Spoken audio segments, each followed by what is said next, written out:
विविध योजनांचा लाभ शेतकऱ्यांपर्यंत जलद गतीने व परिणामकारकरित्या पोहोचवता यावा यासाठी कृषी क्षेत्रासाठी सर्वसमावेश डिजिटल पायाभूत सुविधा निर्माण करण्यासाठी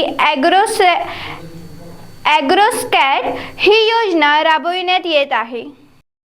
त्यानंतर सखोल नियोजन करून सोमवारी योजनेच्या अंमलबजावणीची व्याप्ती जिल्हाभर करून महिनाभरात हे काम पूर्ण करावे असंही त्यांनी सांगितलं आहे।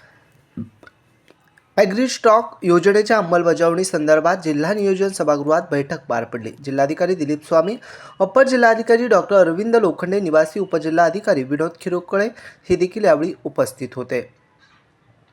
शेतजमीन पिकांच्या माहितीचा डिजिटल संच तयार करण्यासाठी हा उपक्रम राबवण्यात येत असून यात शेतकऱ्यांची त्यांची जमिनीची आणि त्यात त्यांनी लागवड केलेल्या पिकांची नोंद होणार आहे। त्यासाठी संपूर्ण प्रक्रिया डिजिटल पद्धतीने राबवण्यात येणार असून त्यासाठी मोबाईल ॲप विकसित करण्यात आले आहे। त्याद्वारे ही नोंदणी होणार आहे। अभियानात महाराष्ट्र रिमोट सेन्सिंग संस्था, जमाबंदी आयुक्त आणि कृषी आयुक्त अशा 3 विभागांचा सहभाग असणार आहे। Bureau report, Riyan news, Chhatrapati Sambhajinagar.